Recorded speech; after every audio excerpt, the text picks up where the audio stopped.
Ada salah satu cara yang sangat sederhana tapi juga sangat powerful, sangat bisa diandalkan teman-teman. Yaitu cara untuk mengatasi cemas, panik, tegang, dan kawan-kawannya itu. Gini, misal kejadiannya kita berkeinginan mau naik motor, misal seperti itu teman-teman. Ketika kita berkeinginan mau naik motor, maka pikiran kita langsung merespon, pikiran kita langsung hadir, yaitu memilih kejadiannya itu kejadian yang buruk, yang nggak baik. Kejadian yang buruk itu biasanya seperti ini. Kalau kamu naik motor, di tengah perjalanan kalau kamu merasakan sensasi bagaimana? Kalau kamu naik motor, di tengah perjalanan napas kamu ngap, kamu ngos-ngosan bagaimana? Biasanya yang dipilih oleh pikiran kita itu seperti itu teman-teman. Dan setelah memilih kejadian yang seperti itu, maka kita akan percaya akan hal itu dan tidak akan jadi berangkat naik motor. Gini, kenapa kita bisa mempercaya itu? Karena memang pikiran kita itu sudah sepaket mencarikan alasannya juga teman-teman. Jadi pikiran kita memilih kejadian kemungkinannya yang terburuk sekalian mencarikan alasannya. Jadi kitanya itu menjadi yakin dan menjadi tidak jadi berangkat naik motor. Dan alasan yang dipilih oleh pikiran kita itu biasanya seperti ini. Tubuh kamu loh belum benar-benar beres. Tubuh kamu loh kondisinya masih belum 100%. Tubuh kamu loh masih merasakan sensasi. Tubuh kamu masih kadang goyang, kadang masih nggak enak, kadang masih nggak nyaman. Alasan yang dipilih oleh pikiran kita sepaketnya itu seperti itu. Dan itu memang masuk akal teman-teman. Jadi itu yang membuat kita semakin tidak berani dan semakin mundur, tidak jadi berangkat naik motor. Dan cara untuk mengatasi atau untuk mengontrolnya adalah gini.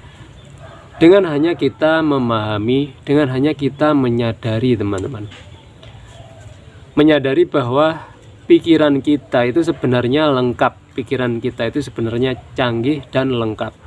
Pikiran kita tidak hanya mampu memilih kemungkinan yang terjadi itu yang buruk, tapi pikiran kita juga mampu memilih kemungkinannya itu kemungkinan yang baik.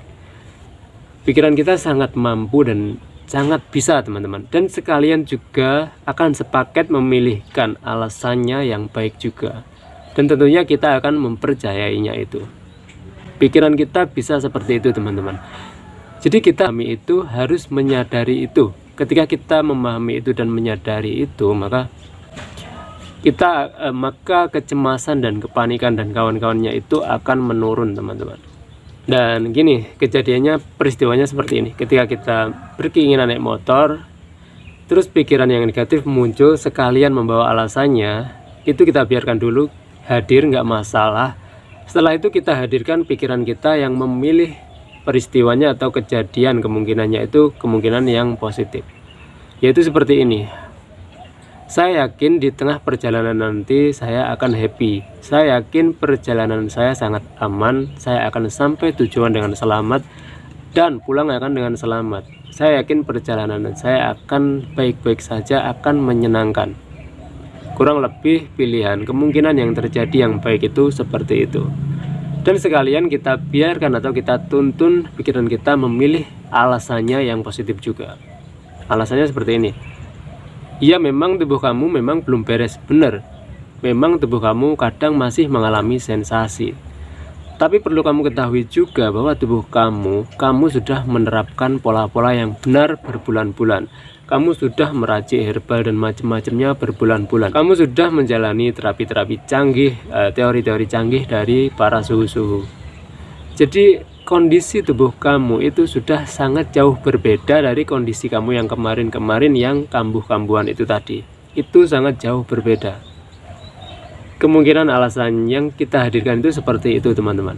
Dan itu sangat masuk akal sekali. Dan kita akan mempercayai itu dan kita akhirnya berani berangkat naik motor. Dan gini, contoh keinginan naik motor itu adalah salah satu contoh saja teman-teman.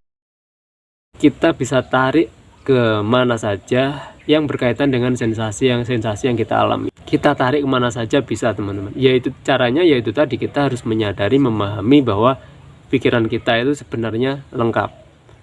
Setelah pikiran kita yang buruk hadir, kita biarkan. Setelah itu kita hadirkan pikiran kita yang baik. Dan perlu dipahami juga, perlu disadari juga bahwa untuk yang pertama kalinya kita melakukan itu akan kesulitan. Tapi walaupun kesulitan, harus kita paksa, harus kita latih teman-teman. Kita harus melakukan yang pertama, yang kedua, yang ketiga, sampai yang ke-10, ke-20 nanti lama-lama akan biasa. Karena yang pertama, gini, kenapa yang pertama sulit? Karena setiap harinya, setiap saat yang kita latih itu pikiran kita yang buruk teman-teman.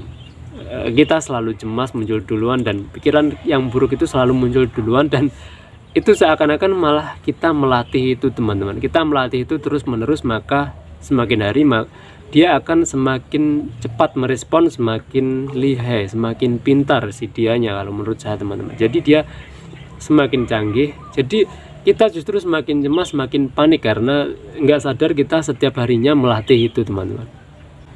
Jadi setelah ini kita akan melatih pikiran kita yang positif, yaitu kita latihnya pelan-pelan, yang penting konsisten teman-teman. Kita hadirkan terus pikiran kita yang positif, sekalian alasannya juga. Walaupun pikiran kita yang negatif masih suka muncul, nggak masalah. Setelah itu muncul, kita hadirkan pikiran kita yang positif. Terus menerus konsisten, pelan tapi konsisten terus menerus, maka insya Allah pikiran yang negatif lama-lama akan hilang teman-teman. Ya itu tadi, walaupun muncul, dia munculnya akan sedikit sekali. Saya kira itu, selalu ingat satu hal, selalu bersyukur pada kondisi bagaimanapun kita saat ini. Assalamualaikum warahmatullahi wabarakatuh.